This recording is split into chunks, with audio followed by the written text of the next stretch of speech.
and scatterbrained. Is he right, or is he taking a children's show a little too seriously? And St. Cuthbert's Way, a 62.5-mile trail that runs along the border of England and Scotland. the National Trust is facing criticism after refusing a Catholic filmmaker's request to record at St. Cuthbert's Cave in Northumberland. The cave, believed to have held the saint's body in 875 AD, was the central focus of the documentary, but the Trust cited the film's religious affiliation. Is this a fair policy, or does it amount to religious discrimination? The filmmaker at the centre of the story joins me shortly. State of the Nation starts now.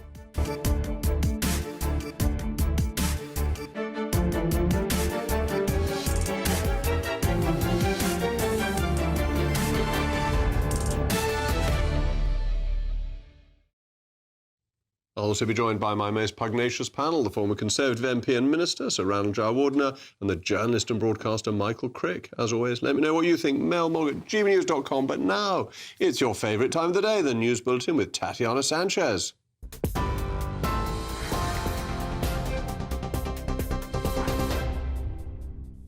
Jacob, thank you very much. The top stories. Vladimir Putin says he doesn't want war with Europe but is ready to fight. Speaking after an investment forum in Moscow, the Russian president says the Europeans do not have a peaceful agenda and are on the side of war and seeks demands from the war in Ukraine that are not acceptable to Russia. It comes as Vladimir Putin is meeting US Special Envoy Steve Witkoff in Moscow, as Washington says it's very optimistic about a possible peace deal.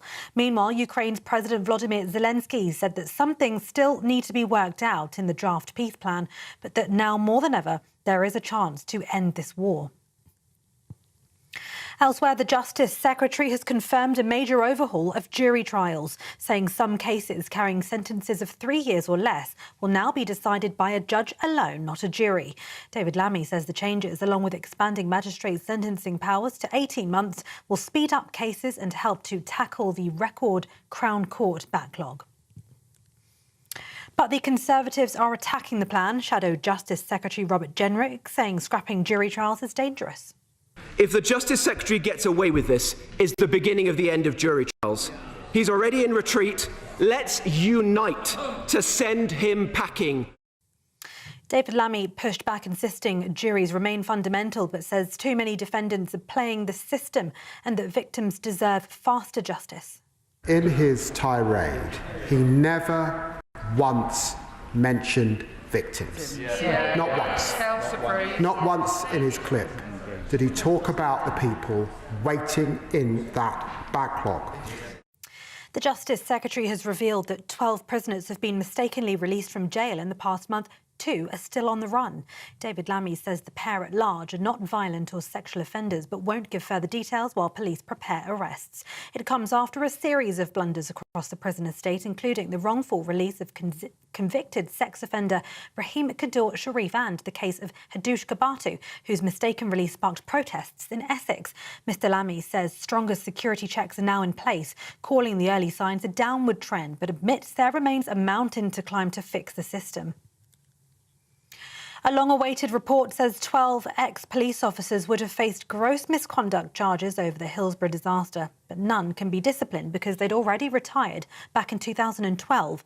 The police watchdog found fundamental failures on the day and concerted efforts to blame fans, leaving families with what lawyers call another bitter injustice. And a British man has been detained in Ukraine on suspicion of spying for Russia, according to Ukraine's security service. Investigators say the suspect, a former member of the UK armed forces who travelled to Ukraine last year to train soldiers, was later recruited by Russia's FSB, allegedly tempted by easy money. He's accused of passing Ukrainian military coordinates to Moscow and even preparing terrorist attacks, including receiving instructions to build an IED. He was arrested in October and is now being held on suspicion of passing on unauthorised information to Russia, charges that could carry up to 12 years in prison if convicted. And those are the latest GB News headlines. For now, it is back to Jacob. For all the latest from GB News whilst you're on the go, get the GB News app. Scan the QR code now to download or visit gbnews.com/app.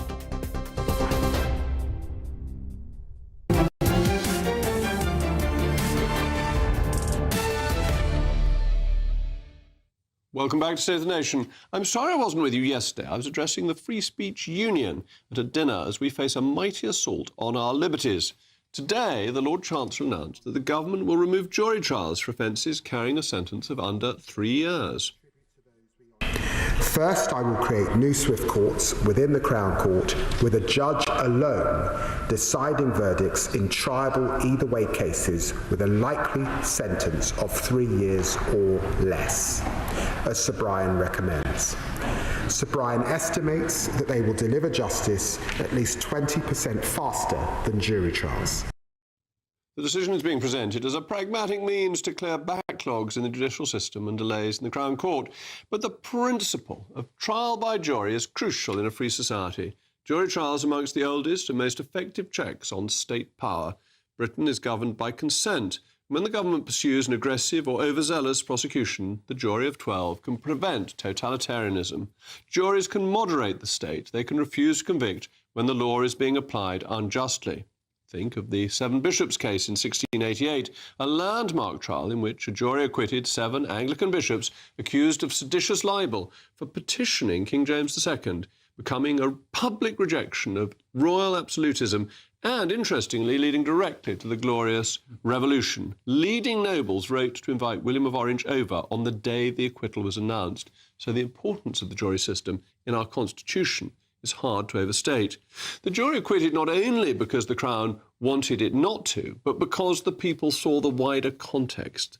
That is what the government is removing whenever a government wants more control. It doesn't announce it openly, but it quietly erodes the mechanisms that limit it. The latest example is, of course, digital ID cards. What the state can track, it can tax. What it can identify, it can monitor. When you can monitor people, it becomes easier to prosecute them without the tiresome inconvenience of a jury. Actions that were once beyond state power become possible.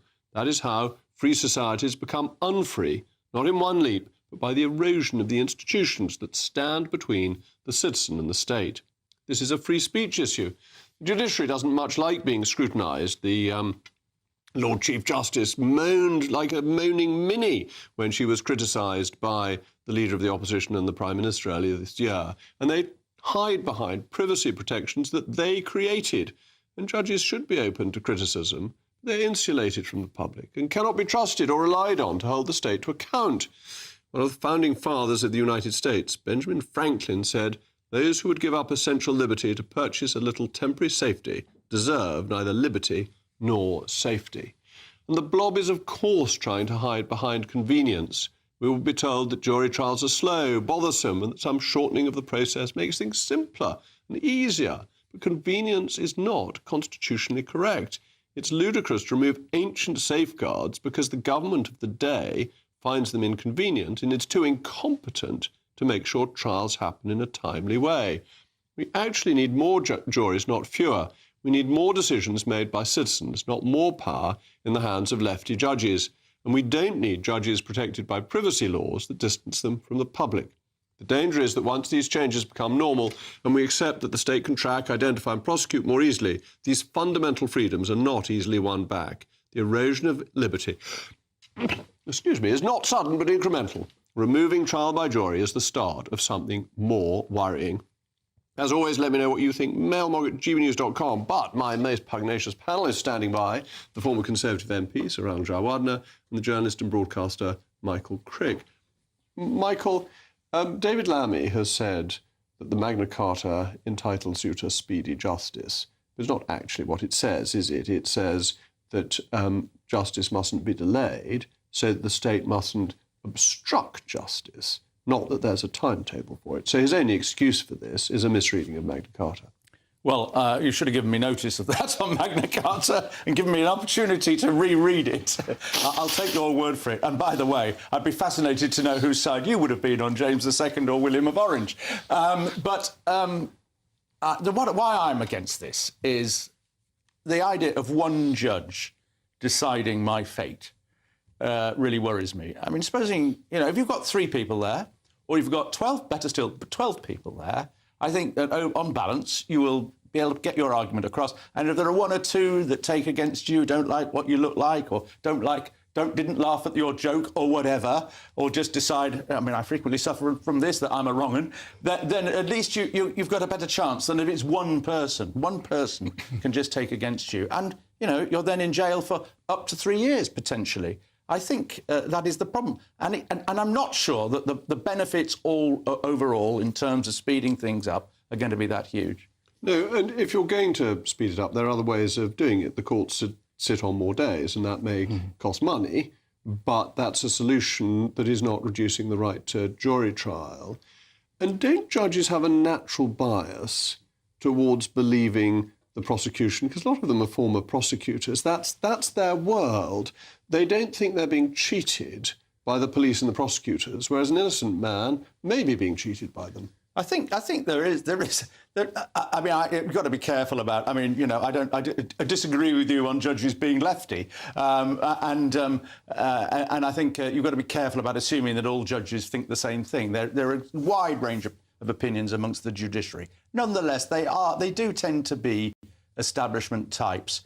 Having said that, I was on a jury once and a woman said, I think we should convict him. He must be guilty because the police think he's guilty. So it doesn't always... But I'm rather undermining my argument there. But overall, I believe in juries, yeah. When you've got one person who says he must be guilty, the police think he is, you've got Michael on the jury saying that's not a proper way to proceed. That's why 12 are so powerful. Absolutely. And I think the public would much prefer that in some instances a guilty man is acquitted than an innocent man is found guilty. And that is the value of the jury system, that it provides that check and balance. And as you say, it's a check and balance not only in terms of that one case, but in terms of the way the state deals with citizens. Well, I think that's so important because the state doesn't pass laws that it knows juries won't convict on. And doesn't prosecute them, or if it does, it then doesn't repeat it because it realises...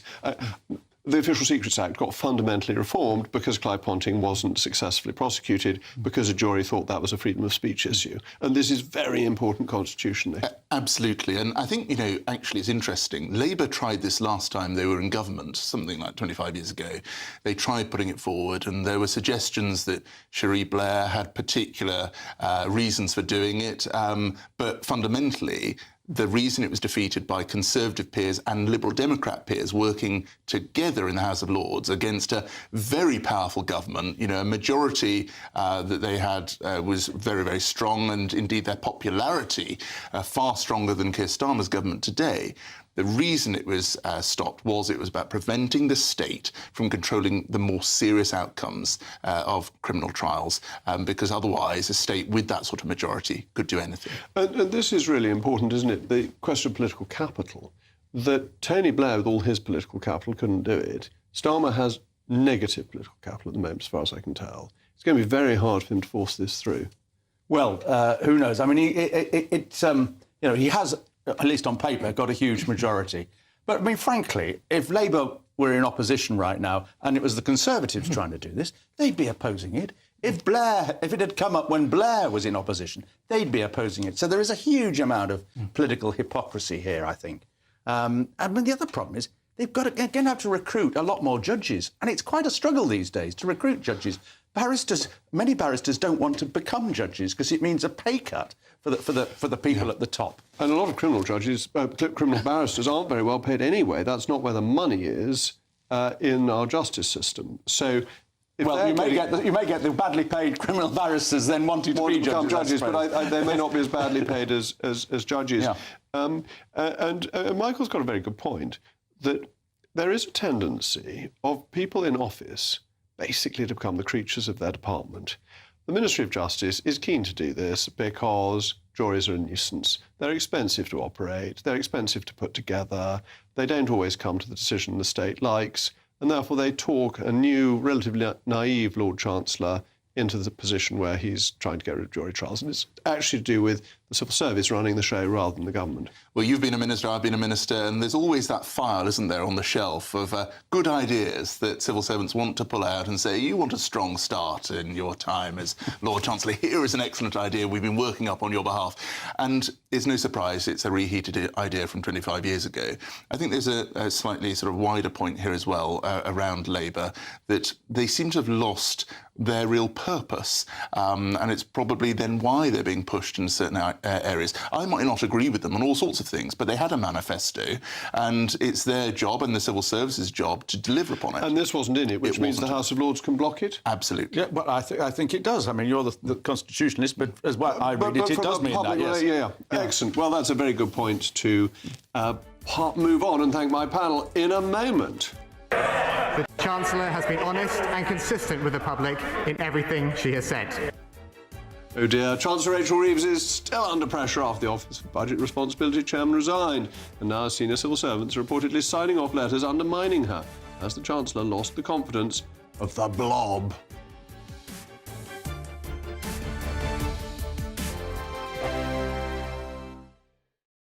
Westminster's full of talk, but out here, it's the real world. Am I allowed to talk then? No, that's it. This is where it matters, real people and real lives. That's what politics is all about. In fact, has Trump made a good start? No. Straight answers, no spin, and just a couple of pints. How many fingers have I ever got up? About 10. So join me for Lee Anderson's Real World every Friday at 7 p.m, only on GB News.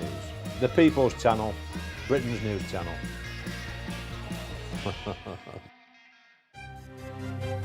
GB News Breakfast, every day from 6 a.m.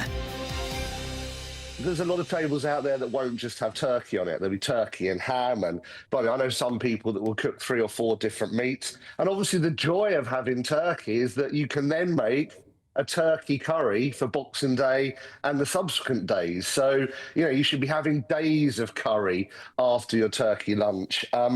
I think for the masses, it's still hugely popular. Through the festive period at the Dog, we will have hundreds of people having Christmas parties, and most of them will order our turkey lunch or dinner. And then Christmas Day, we could sell it probably 3 or 4 times. The demand for people to go out for the traditional turkey roast is still massive. But hey, look, if you don't like a roast lunch, then why force yourself to have it on the, probably one of the most important meals of the day in terms of bringing family together. What about Sophie's point, Mark, about cost and spending £30, £40 on turkey? That is simply too expensive for lots of people. Yeah, I'll never be able to defend or debate that. I know more than anyone the challenges around food inflation, and a good turkey has become a huge cost. But I still think where people can afford the tradition, the joy of coming together, sharing a big turkey roast meal it's a brilliant Christmas tradition. But yeah, the food inflation, that's something we've talked about a number of times, isn't it? It's crippling our business and it's crippling people at homes. I suppose the key thing to look at is if you know what you're doing with it, a good turkey will feed the family for many days. It's not just one meal. GB News, the People's Channel. You want to know what's really going on in the corridors of power? Labour don't know what to do with you half the time, and that makes you quite lethal in the chamber. Get behind the headlines with Chopper's Political Podcast. Join me, Christopher Hope, as I sit down with the great and the good of British politics. We'll see where this ruling takes us. These are the stories shaping our nation. Chopper's Political Podcast, available now on all platforms. Listen in and stay ahead.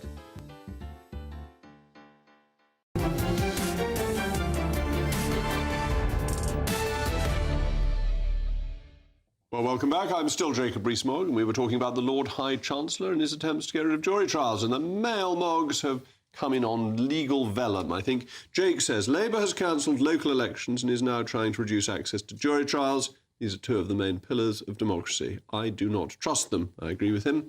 And Kevin says it should have happened decades ago.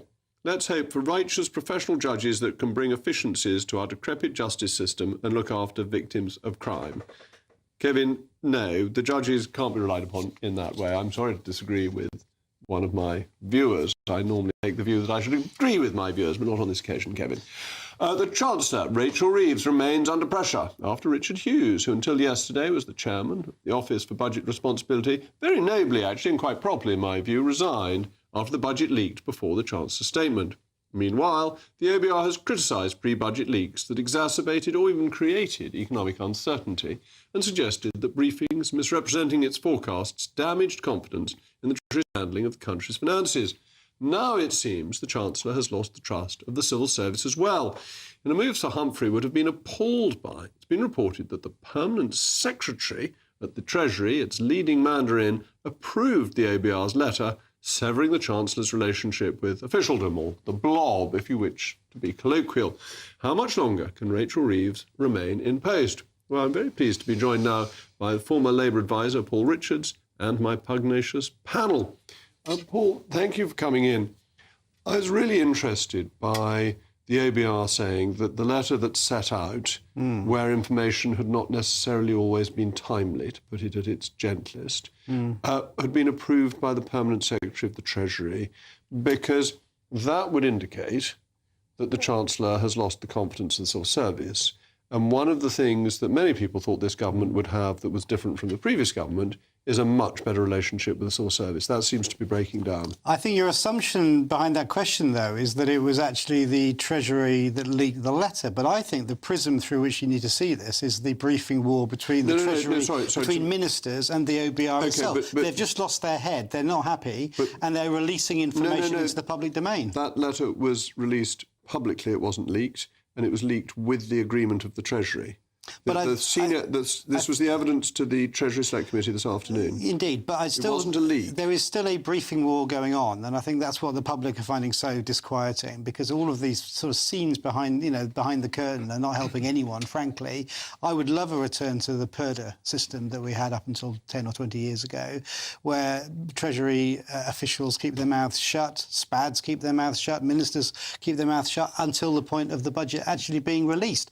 And then you don't get the market volatility, you don't get the accusations of manipulation, and the public don't think they're being taken for idiots. And you don't get the economic effect. Right. But the leaking is primarily SPAD and ministerial. Well, how do you know? We don't know for sure. You do know, because the journalists... We know they've done it before, but that doesn't mean it's necessarily... We do know, because the journalists... Well, they're protecting their sources. They give an indication of their sources, don't they? They don't say... Not if they're good journalists, they don't. They do. They give an indication of where it's come from that's reliable. Sources close to the Chancellor.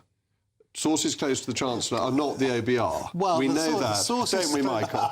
You would not say sources close to the Chancellor if you meant the OBR. You know for when it could be the cleaner, couldn't it? It could be anybody. Yeah, it could be anybody. It could be, and close to the Chancellor, it could be the cleaner or his secretary. No, I mean, journalists have a variety of sources. And what I tended to do was not lie about where they were, but say something which might... suggest they're somewhere else. Right, provide some cover. In order to protect them. I've been quoted as being a government source, friend of the minister, source close to the minister, as 3 different people, and it's all been me. But you had in today's paper... And they're always sources, by the way, aren't they? That's right. They're always plural. They're always plural. A lot of the time, you know perfectly well it's just one person. Exactly, it's David McBride or something. But it's the culture of leaking that is a political problem. And I've spoken against that just now. I think it is a political problem, and I said this during the whole of this budget process. It's not edifying in any way. I mean, I would hope we're going to talk about the substance of the budget, because there are things in there that will actually help people and are doing good things in our country. But if you want to talk about process, Jacob, you carry on. A £91 billion increase over the course of the Parliament in welfare spending.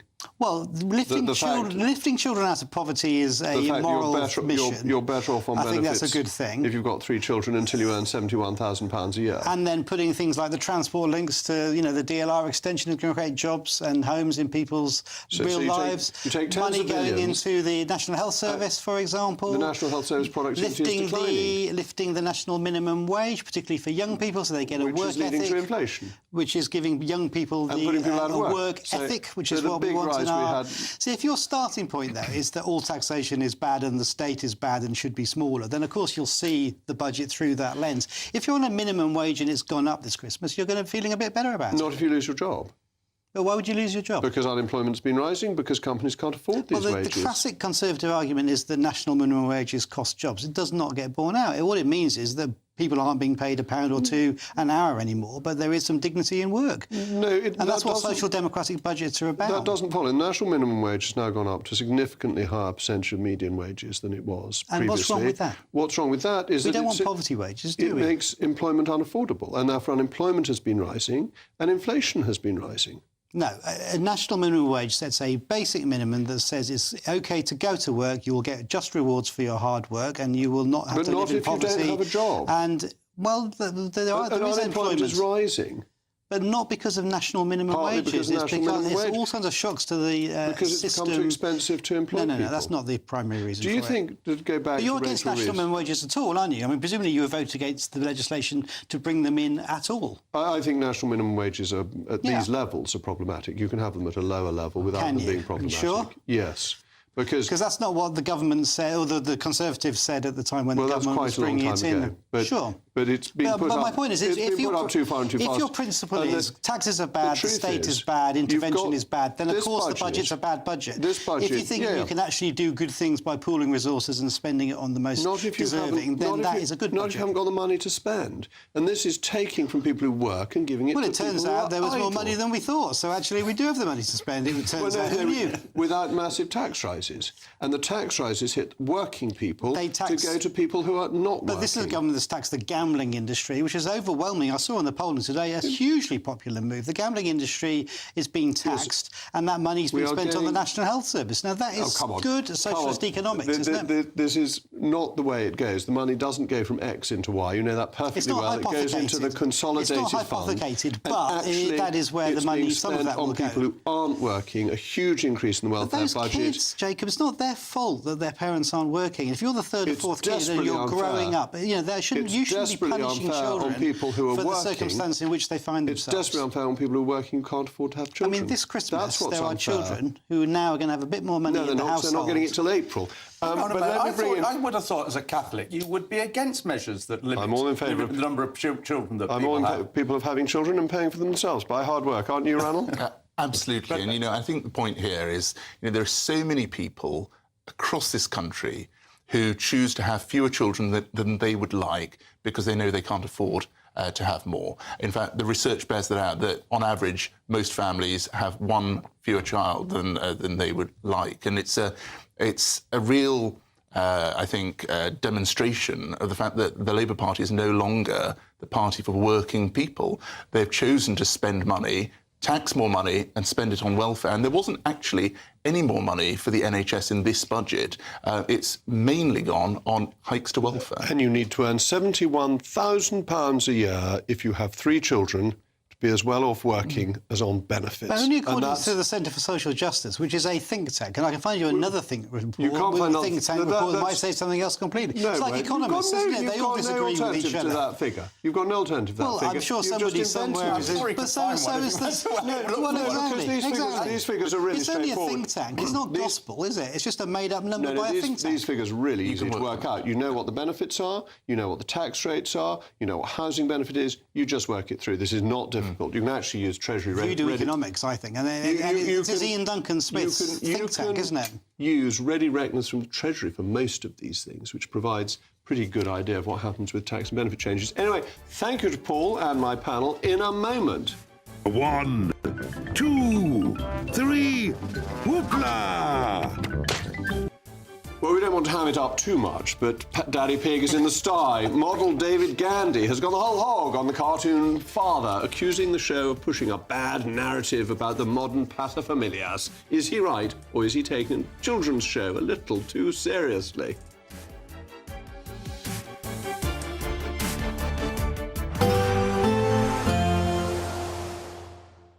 Dinner under the stars tonight? That reminds me of our travel insurance. You mean All Clear Skies? All Clear Travel Insurance sponsors GBNews Travel Destinations Forecast. Hello there. If you're planning on escaping the rain this week, well, unfortunately, there's still some rain affecting the parts of the Mediterranean. High pressure, though, in the Canaries, bringing plenty of dry weather to Madeira, 17 degrees here. Plenty of dry weather also across Spain and Portugal, as well as southern areas of France. However, this wet weather is still moving into parts of Greece, bringing some showers to Santorini through the rest of this week. Looking elsewhere, it does look drier and warmer by the weekend. All Clear Travel Insurance sponsors GB News Travel Destinations Forecast. Hello again and welcome to the latest update from the Met Office for GB News. Still some showers overnight in places, but clear spells in between the downpours, and as the night wears on, the showers will mostly be restricted to southern and western coasts because low pressure to the northwest of the UK maintains a brisk southwesterly wind. That does help to push some showers into the Midlands, eastern England, northern England, parts of Scotland during the first part of the night. But later on, I think many of these showers will remain around coasts in the south and the west, clear spells inland. And where we get those clear spells and some shelter from the breeze, northeast England, eastern Scotland, touch of frost possible. But for most, it's frost-free because temperatures will be around 3 to 5 Celsius first thing.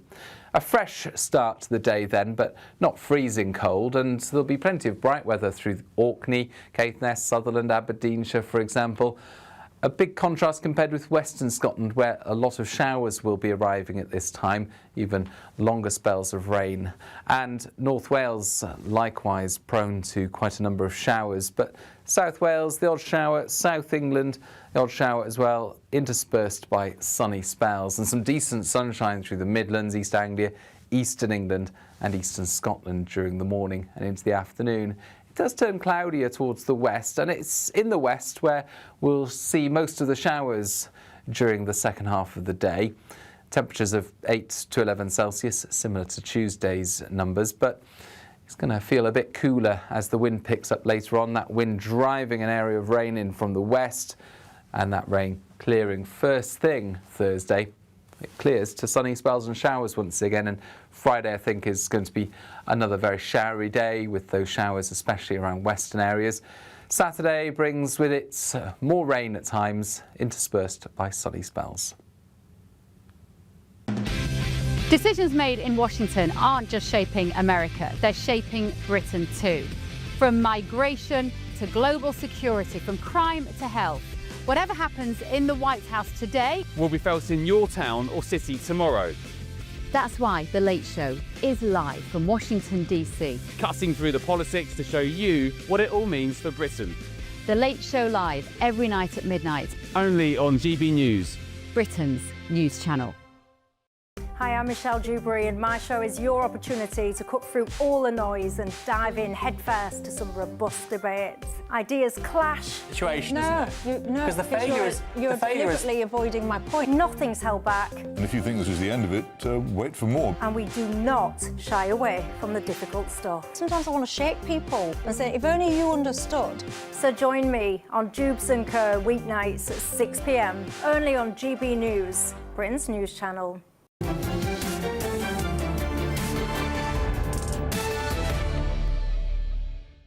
Labour MP Tulip Siddique has been sentenced in absentia to 2 years in prison in Bangladesh on corruption charges, which she insists are false and politically motivated. Shouldn't be giving any credence to accusations made by the Bangladeshi authorities. Well, my panel is with me, Ranald Janawardena and Michael Crick. Michael, does this have any effect in the UK? A corrupt Bangladeshi government has been replaced by another corrupt Bangladeshi government, which is going after a relation of the former president. Does that have any resonance in British politics? Well, I don't think Tulip Siddique should be an MP, but for different reasons to what the trial was about. I don't think she got a fair trial. I think Dominic Grieve and Robert Buckland and all sorts of other Conservatives who wrote a letter the other day about this are right, that clearly, she was not given a proper... It wasn't a trial that we'd expect in this country, and we can't, I think, treat the outcome seriously. But we don't do trials in absentia, do we? It's not a proper way of proceeding. What does worry me is that how Tulip Siddique can remain a Labour MP when effectively she was the London spokesman for her aunt's party, the Awami League, a murderous, corrupt, authoritarian party, and how Keir Starmer could have made her the Minister for Corruption, given her past record defending the Awami League and her aunt's government, is way beyond me. I mean, Keir Starmer is meant to be a human rights lawyer. And yet when Channel 4 News, Alex Thompson, it's all on YouTube, asked Tulip Siddique whether she was willing to help a London qualified barrister who'd been disappeared is a horrible word, and all that she had to do was to lift her finger and get in touch with her aunt. She was very hostile, and the poor man was in jail, along with lots of other political prisoners in Bangladesh, for 8 years in a cell where he could barely do that and had to crouch down in the dark. And Tulip Siddique did nothing about that case. And I just find there must be more human rights lawyers in her constituency Labour Party than in any other institution in the country. How she can remain an MP, I've no idea. Sol does have a good record on this, doesn't he? He has a minister for corruption who's then accused of corruption, a minister for housing who doesn't pay her stamp duty, another minister, junior minister for housing who evicted a tenant. I mean, he does appoint a funny lot of people. Yes, the headlines write themselves, sadly, for the government, for the country as well. Look, I mean, I don't know the detail that Michael does, that he's just set out. But, you know, I think the sense that she hasn't had a fair trial must be what guides us in the way that Parliament and indeed the British government operates. The sense that also that she is being victimised for who her family are. Yes. That also is terribly wrong.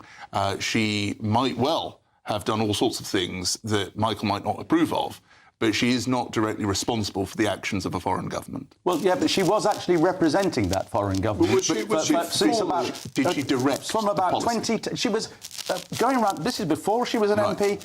She was going around speaking on behalf of the Awami League, which is her aunt's party. Sorry? Did she direct No, the but if policy you are of the spokesman of the Awami League, you do have a certain duty. But, Michael, before she was elected... And what is a Labour councillor doing representing well, that's a different matter. Foreign party? Oh, sorry? No, indeed. Yeah. Why would you want... And especially one that has got such an appalling record. I mean, this is not news to anybody that her aunt's government had an appalling human rights record. Human rights organisations and lots of other people have known this for years. All right, well, we're going to have to raise the tone now because we're moving away from corruption in Bangladesh to Peppa Pig, because Peppa Pig's father is in a sty, dragged through the mud after the model David Gandy hog-tied Daddy Pig for promoting a bad narrative about men. Mr. Gandy, not Goosey Gander, says Daddy Pig is always shown as a useless fool while Mummy Pig does all the heavy lifting. Gandy insists modern fathers aren't the same old bores and it's time TV stopped portraying them otherwise. Is he right, or is he taking a children's cartoon a bit too seriously? Well, my panel is with me. Did you write that? No, actually, the jokes, the credit for the jokes goes to my brilliant producer. Loving the dad jokes. I enjoy them very much, yes. I like those sorts of puns. But I like Daddy Pig because this is exactly how the Rees-Mogg household operates. Everything that needs to be done efficiently and competently is done by my esteemed wife, and anything that I try usually goes hopelessly wrong, with me saying, I think I am really rather an expert on that. Is this true in the Crick household? Well, I can do a bit of DIY. Perhaps I shouldn't think you even do that, do you, Jacob? No. I don't do much cooking, although actually I do enjoy it. But I mean, I think there are serious points here, aren't there, about the lack of... there are not many people in this world who are good role models. There are too many, increasingly in the modern world, too many very aggressive men. Some people would say I'm one myself. And then there are too many men who are caricatured, maybe in this cartoon, I've never watched it, maybe in other places, as being weak and pathetic and not being able to do anything. And that has, we must take that seriously, because take the education system in this country. It's the men who are doing worse, and it's the boys who are doing worse, and the girls who are getting the higher grades, and that's increasingly so. But Daddy Pig can jump up and down in muddy puddles. He does that very elegantly. And he reads great books on concrete and all sorts of things. Look, I mean... and he works hard. He goes to his office. He's not a shirker from home. Exactly. My little ones have always loved Peppa Pig, and it's one of Britain's great exports as well around the world. It's why some American children now speak like Brits. But can you do the important manly tasks at home, like opening a bottle of wine and mixing a decent gin and tonic? From time to time, I have been known to do so. There you are, you see. But DIY? Well, I do try and get stuck in from time to time, and a bit of gardening too. But I think the point is, and Rachel Reeves has been talking about this a lot, she's the Chancellor in the world as it is, not as the world she might want it to be. And I don't know what David Gandy's reason for being on the airwaves right now, probably promoting something or other. Had you ever heard of Mr. Gandhi before this? I knew him as an Indian leader, but I've never heard of Mr. Gandhi as a male model before. So I had heard of him. I didn't realise how significant he might have been. Unlike Daddy Pig, who I know is an icon around the world. But I think the point is that simply Peppa Pig is reflecting the way many families live, and it shouldn't be for anyone to judge a family for choosing to live as they wish to do. And it's fun, Peppa Pig. Peppa Pig is the most wonderful TV to watch with your children because it's completely harmless fun and nicely done. And I think that's why it's been so successful, that all the other sort of children's things have their rather noisy and tiresome bits. And Farm and Sam I used to know off by heart. and that's just a bit shouty compared to Peppa Pig. As I say, I'm afraid, Jacob, I'm going to have to take your word for it, and I shall rush home and watch it all on YouTube. But we should try and get Peppa Pig as one as our panellists. I'm not going to pretend that I've seen it and that I agree with you. You've seen any Peppa Pig, but I think it's been wonderful for little children, and a little bit of humour in life is no bad thing. And if children grow up with a sense of humour... Yes, definitely. And they are able to laugh at their... You see, fathers are quite fierce and intimidating, and children need to have the opportunity to laugh at them. Oh, no, fathers tell lots of jokes. Well, I mean, I do, and my father does. And fierce and intimidating. I've always wanted to be the Victorian paterfamilias. I've never succeeded. Anyway, I think that's enough of Peppa Pig. We may come back to him in future episodes. Thank you to my panel in a moment. Cuthbert's Way, a 62.5-mile trail that runs along the border of England and Scotland. The National Trust is facing criticism after refusing a Catholic filmmaker's request to record at St Cuthbert's Cave in Northumberland, citing the film's religious affiliation. The filmmaker at the centre of the story joins me next.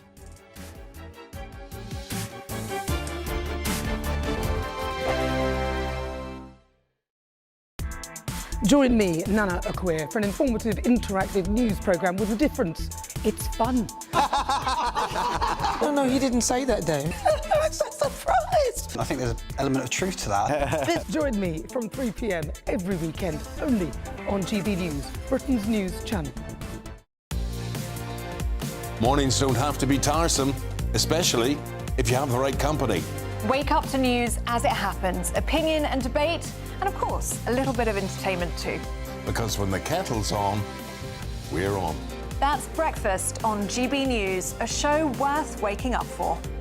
Every morning from 6 a.m. Only on the People's Channel, Britain's news channel. We'll spread the news, you spread the word. From the school run to the home run, watch a new show for all of Britain. So he can say whatever he wants. A straight-talking show where all voices are heard. And, you know, when are we going to stop talking about smashing the gangs and actually do it? With the stories that matter from every part of our country. There's a bit of a crash landing there for your Chancellor. Bold, fearless and standing up for you. That's me, Martin Daubney, 3 p.m. till 6 p.m, weekdays, here only on GB News. The People's Channel, Britain's news channel. Westminster's full of talk, but out here, it's the real world. Am I allowed to talk now? No, that's it. This is where it matters, real people and real lives. That's what politics is all about. In fact, has Trump made a good start? No. Straight answers, no spin, and just a couple of pints. How many fingers have I ever got up? About 10. So join me for Lee Anderson's Real World every Friday at 7 p.m, only on GB News. The People's Channel, Britain's news channel. You want to know what's really going on in the corridors of power? Labour don't know what to do with you half the time, and that makes you quite lethal in the chamber. Get behind the headlines with Chopper's political podcast. Join me, Christopher Hope, as I sit down with the great and the good of British politics. We'll see where this ruling takes us. These are the stories shaping our nation. Chopper's political podcast, available now on all platforms. Listen in and stay ahead. Britain deserves a newsroom that puts the facts and your voice first. Well, and that's what you get on GB News. Lively debates, lively conversation. And we're not afraid to hold power to account. And each other. So join me, Andrew Pearce. And me, Miriam Gates, for Britain's Newsroom, weekdays from 9:30 on GB News. At GB News, we love to hear from you, our loyal community. So drop us a line at gbnews.com/yoursay. There, you can talk to each other and also to the presenters live on air gbnews.com/your say, because GB News is your channel, Britain's news channel.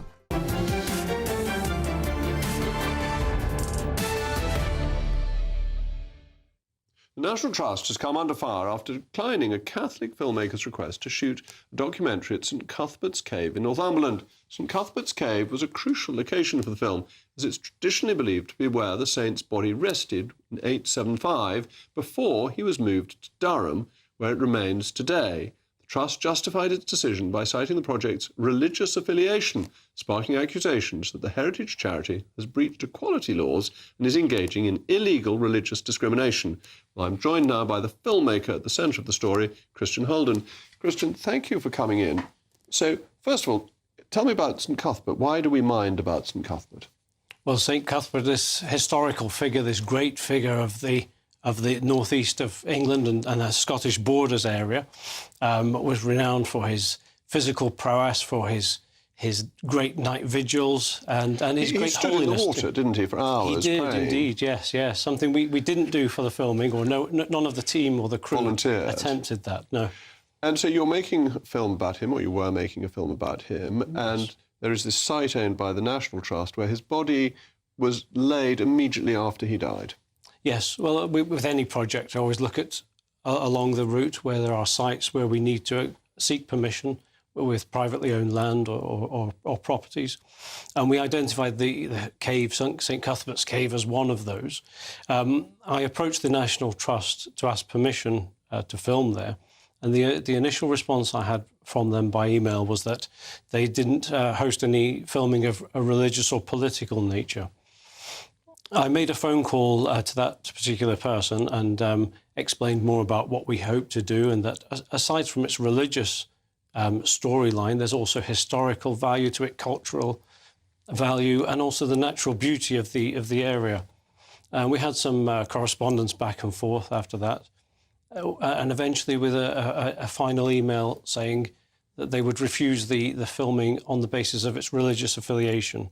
And so you were making the case that St Cuthbert was a cultural icon as well as a religious icon in the northeast of England, a very important political as well as religious figure in the consolidation of Christianity in the northeast. Yes, it's such a critical part of our culture and our heritage, particularly in that area as well.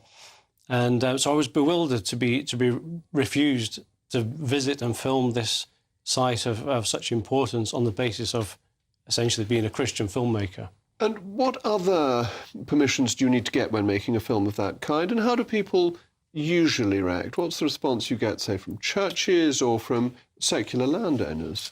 Usually the response is always very positive. I've had very few refusals over the many years I've been doing this work.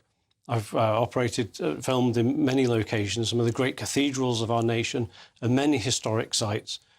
So I was really taken aback to be refused permission at this cave. And the National Trust, in this sense, owns something, a piece of property, that is essential to the story of St Cuthbert. Yeah. And you do wonder why it should be custodian of a religious place, a religious site, if it's anti-religion. Didn't they give any explanation of that? No explanation, which is, again, bewildering. One would have thought that it would be good promotion for their site, would encourage visitors, it's good for the area, for tourism, for people walking that path. And when you go to Anglican cathedrals, they don't say, well, you're a Catholic, you know, too many bells and smells with you, sir, so you can't come in. They're welcoming and interested. Yes, we've always had a very warm welcome from most sites. And Durham Cathedral, I imagine, was part of this film. Durham Cathedral was the end point of the film. They were very hospitable, you know, very accommodating. In the past, I've worked at Canterbury Cathedral, Southwark Cathedral, Rochester, so many up and down the country. And the National Trust is now sort of slightly muddying the waters, isn't it? I've got a statement that I'll read out from them in a moment saying, oh, no, this isn't our policy, we don't really mean this. But you had it in black and white. You had emails saying that because you were religious, they wouldn't do it. Yes, the email correspondence was very clear that it was their policy not to have to host religious filming. And that not only from one filming executive, but a more senior manager as well. Let's read out the statement that we got from the National Trust, because I think it's helpful. The National Trust has said it has no mandate or policy about religious filming. Each request should be reviewed on a case-by-case basis, and we're looking into how this was handled to ensure it doesn't happen again. We do host filming for religious programmes at National Trust places, for example, Songs of Praise at Fountains Abbey in 2022. We're keen to work with Mr Holden to find a resolution to this issue. So they put this out to the press. They're embarrassed. The Catholic Herald reported on this story. That was then picked up by the Telegraph and indeed by us. Is it media attention that has slightly shamed them, or had they been in touch with you before it was in any of the papers? No, it's since the media attention has shone a bit of a spotlight on this that I think there's a bit of a scramble there, damage control from the National Trust. And they have, in fact, reached out to me via email, have tried to contact me to arrange a meeting of some sort, but we haven't been able to follow through with that just yet. So should we be charitable about this and saying somebody junior bungled, made a mistake, like the chap at the ABR who put the message out early, and now it's gone to a more senior level, they're embarrassed and they want to put it right? Or do you think actually they didn't want religious filming, that was their policy, and now they're trying to cover it up? Yes, unfortunately, it is the policy. I did have dealing with the National Trust 10 years ago, and the initial inquiry I made about filming at a site, I had the same response, that they don't allow religious or political filming. But then, following some conversation and so it was more back and forth with information, they did eventually allow me to film there. So I half anticipated that this would be a similar pattern, albeit it is unusual that you're getting that response consistently. It's almost like no. But it's very odd if you get that response consistently when they put out a statement saying they have no mandate or policy about religious filming. These two things, that your first email and this response can't be true. Sure, and the first executive I dealt with did specify that this decision was mandated at the very highest level of the National Trust. Very quickly, if they say yes, can you still make the film? The film is made. It's without done. them? It is. Yeah, we. Or did you creep in under cover of darkness? We were very good. So we stayed on the public footpaths up around the caves nearby and filmed. Brilliant. There. Well, we have created it. St Cuthbert, pray for us. Thank you very much, Christian. That's all from me. Up next, it's the one and only Patrick Christie's St Patrick, as we'll call him from now on. What is on your programme? Well, thank you very much, Jacob. Another great show from you. Loads on tonight. Calamity Lammy strikes again, doesn't he? He's revealed that there are loads more lags out and about. I'm also going to be talking about a people smuggling network that has managed to return more people to France than Sir Keir Starmer's one-in-one-out deal. And an NHS nurse, persecuted, I would argue, for her Christian beliefs, refused to call a transgender paedophile a woman. He racially abused her as well, and she is the one who got disciplined. She is live on my show at 10:20. All that and more.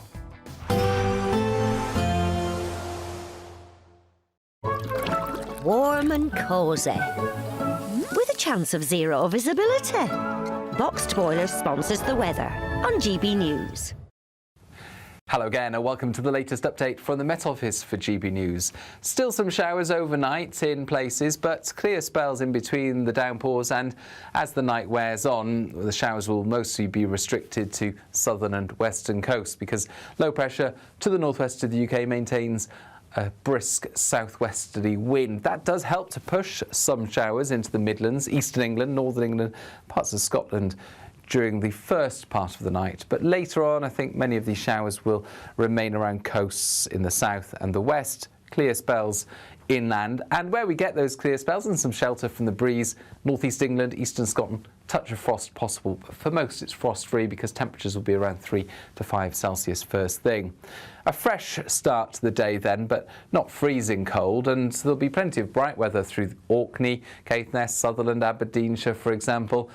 A big contrast compared with western Scotland, where a lot of showers will be arriving at this time, even longer spells of rain. And North Wales, likewise prone to quite a number of showers. But South Wales, the odd shower, South England, the odd shower as well, interspersed by sunny spells. And some decent sunshine through the Midlands, East Anglia, eastern England and eastern Scotland during the morning and into the afternoon. It does turn cloudier towards the west, and it's in the west where we'll see most of the showers during the second half of the day. Temperatures of 8 to 11 Celsius, similar to Tuesday's numbers, but